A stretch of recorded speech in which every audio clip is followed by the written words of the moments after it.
Good morning विद्यार्थियों। समाधान classes के यूट्यूब चैनल पर आपका हार्दिक स्वागत और अभिनंदन। राजस्थान करंट अफेयर्स की सीरीज में आज अपन शुरुआत करने वाले हैं 15 जनवरी 2025। जो भी राजस्थान के करंट अफेयर्स से संबंधित मुद्दे हैं उसके बारे में। उससे पहले मैं आपको रोज़ एक प्रश्न देता हूं जिसका आंसर आपको देना होता है, तो उस प्रश्न को देख लेते हैं अपन। तो आज का अपना जो कल के लिए आपका प्रश्न था कि मीराबाई की 525वीं जयंती के अवसर पर मीरा महोत्सव 2024 का आयोजन कहाँ किया गया। तो इस प्रश्न का राइट आंसर था चित्तौड़गढ़। याद रखिएगा, ये अवसर कहाँ हुआ था? चित्तौड़गढ़ में आयोजन। पहले प्रश्न की ओर बढ़ते हैं अपन। आज का अपना पहला प्रश्न है, भारत आदिवासी पार्टी बीएपी को हाल ही में किस स्तर की पार्टी का दर्जा प्राप्त हुआ है? वह बहुत अच्छा प्रश्न है। ये आने वाले सभी एग्जामों के लिए बहुत महत्वपूर्ण। एक राजस्थान की एक पार्टी है जिसकी स्थापना भी राजस्थान में ही होती है, उसके संस्थापक भी राजस्थान से ही है।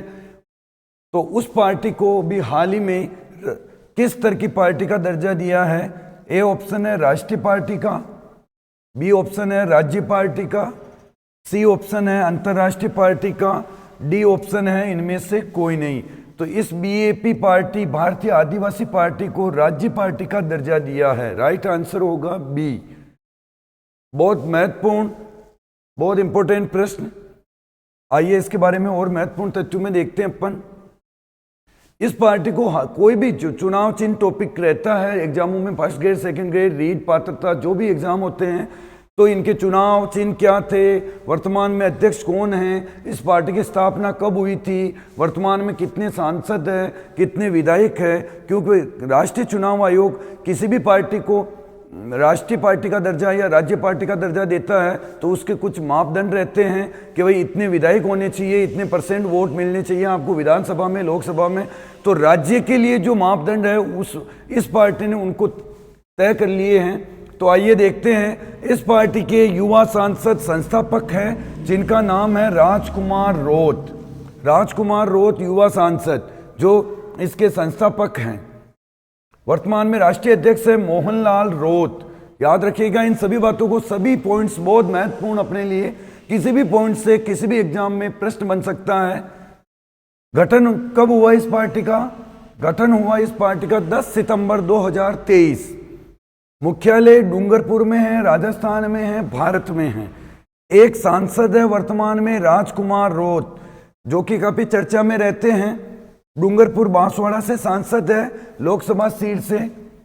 कुल विधायक है राजस्थान में वर्तमान में इस पार्टी से 4। विधायकों की संख्या भी पूछ सकते हैं, सांसद का नाम भी पूछ सकते हैं, संस्थापक का नाम भी पूछ सकते हैं। 4 विधायक कौन कौन है? तो 84 से है अनिल कटारा, आसपुर से है उमेश डामोर, धरियावास से है थावरचंद डामोर, बागीदोरा से है जय कृष्ण पटेल। जो 4 विधायक राजस्थान विधानसभा में हैं भारत आदिवासी पार्टी बीएपी पार्टी से। एक सांसद है राजकुमार रोत, किस लोकसभा क्षेत्र से है? तो डूंगरपुर बांसवाड़ा। तो ये सभी बातें महत्वपूर्ण हैं। इसके साथ साथ इस पार्टी का चुनाव चिन्ह है ओकी बोल। ये रहा आपके सामने, कलर क्या है, रंग वगैरह जो भी है, चुनाव चिन्ह पूछे तो ओकी बोल है। तो इन सभी बातों को आपको ध्यान में रखना है, काफी चर्चा में रहने वाली हैं ये बातें। अगले प्रश्न की ओर बढ़ते हैं अपन। आज का अपना अगला प्रश्न है, राष्ट्रीय युवा दिवस जो कि 12 जनवरी को मनाया जाता है, राष्ट्रीय युवा दिवस जो कि 12 जनवरी को मनाया जाता है, पर अजमेर के कोटड़ा सेक्टर में विवेकानंद स्मारक पर स्थापित विवेकानंद जी की 13.5 फीट ऊंची मूर्ति का अनावरण किसके द्वारा किया गया? 12 जनवरी को जो राष्ट्रीय युवा दिवस था, इसके मौके पर कोटड़ा सेक्टर में स्वामी विवेकानंद जी की एक 13.5 फीट की मूर्ति का अनावरण किया है। ये किसके द्वारा किया है?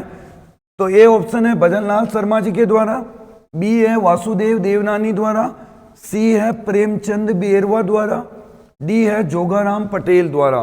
तो इस प्रश्न का राइट आंसर होगा बी, वासुदेव देवनानी, जो कि वर्तमान में राजस्थान विधानसभा अध्यक्ष है।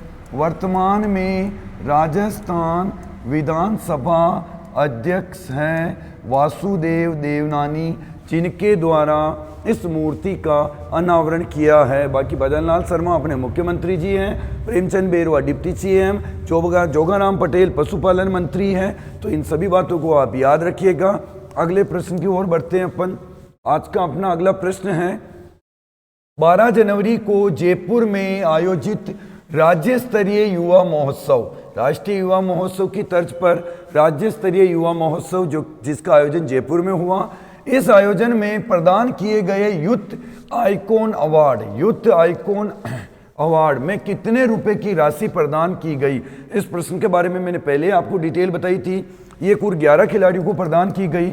अब राशि पूछी है, पर A option 50,000, B option 1 lakh, C option 2 lakh, D option 5 lakh. इस प्रश्न का राइट आंसर होगा 1 लाख रुपए। यूथ आइकॉन अवार्ड जो कि राज्य स्तरीय युवा महोत्सव में दिए गए, इनमें राशि कितनी दी? 1 लाख रुपए। ये पहले भी घोषणा हो चुकी है, मैंने आपको बताया था पहले, तो याद रखिएगा। अगले प्रश्न की ओर बढ़ते हैं अपन। खो खो का पहला वर्ल्ड कप जो कि नई दिल्ली में आयोजित होने जा रहा है, जिसमें राजस्थान की एकमात्र महिला खिलाड़ी निर्मला भाटी जो कि भारतीय टीम का हिस्सा होगी, इनका संबंध प्रदेश के किस जिले से है? बहुत महत्वपूर्ण प्रश्न, सभी एग्जामों के लिए बहुत ही महत्वपूर्ण प्रश्न। आने वाले इस वर्ष में आपको कहीं ना कहीं किसी ना किसी पेपर में ये प्रश्न देखने को मिलेगा, तो अपने लिए बहुत जरूरी हो जाता है प्रश्न को याद करना। तो इन्होंने पूछा है कि राजस्थान की एकमात्र खिलाड़ी जो भारतीय खो खो महिला टीम का हिस्सा होने जा रही है, और इस खो खो की खास बात यह है कि ये खो खो वर्ल्ड कप पहली बार आयोजित किया जा रहा है, और वो भी भारत के नई दिल्ली में। तो बहुत अच्छी बात है ये। उसमें राजस्थान की निर्मला भाटी का भी चयन हुआ है। तो इनका निवास स्थान पूछा है कि प्रदेश के मान बढ़ाने वाली बात है, प्रदेश के कौन से जिले में है ये? क्या सीकर में है, झुंझुनू में है, नागौर की निवासी है या चूरू की? तो ये वर्तमान में नागौर की निवासी है निर्मला भाटी, जिनका चयन भारतीय खो खो टीम में हुआ है। निर्मला भाटी के बारे में और जान लेते हैं अपन।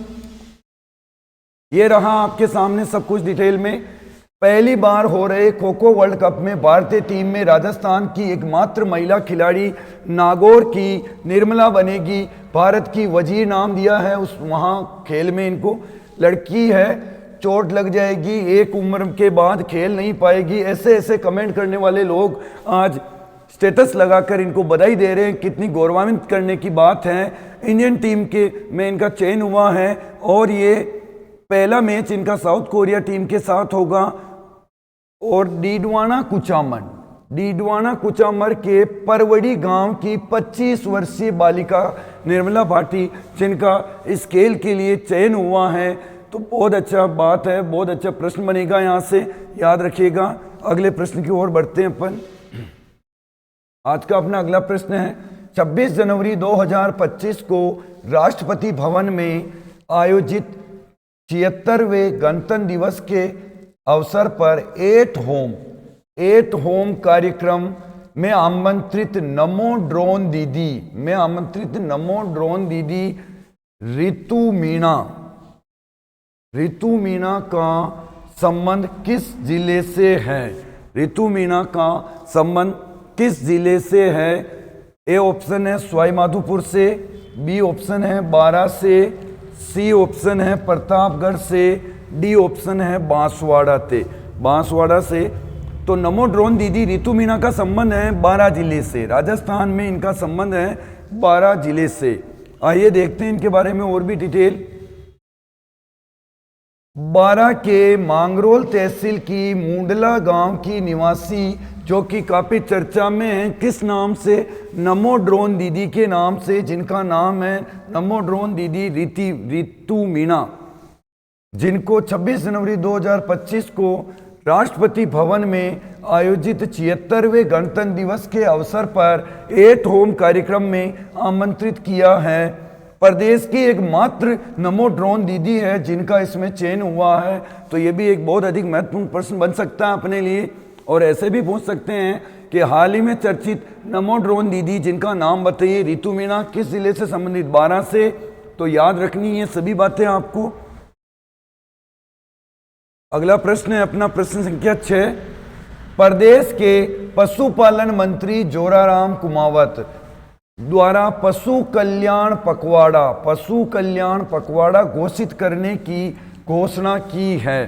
प्रदेश के पशुपालन मंत्री है जोराराम कुमावत, इनके द्वारा पशु से संबंधित जो भी बीमारियां हैं उनसे जागरूक करना, पशु की देखभाल संबंधी जो भी आवश्यक बातें हैं उनको बताने के लिए एक पशु कल्याण पखवाड़ा की घोषणा की है। तो इसकी तिथि पूछी है। ए ऑप्शन है 14 से 30 जनवरी 2025 तक, बी ऑप्शन है 1 से 10 जनवरी 2025 तक, सी ऑप्शन है 10 से 12 जनवरी 2025 तक, डी ऑप्शन है 1 से 7 जनवरी 2025। तो ये पखवाड़ा आयोजित होगा 14 से 30 जनवरी 2025 को पशु कल्याण पखवाड़ा आयोजित किया जाएगा।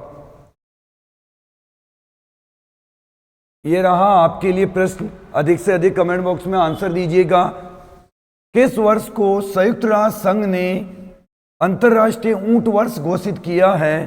किस वर्ष को संयुक्त राष्ट्र संघ ने ऊंट वर्ष घोषित किया है? ए ऑप्शन है वर्ष 2023, बी है वर्ष 2025, सी है वर्ष 2024, डी है वर्ष 2026।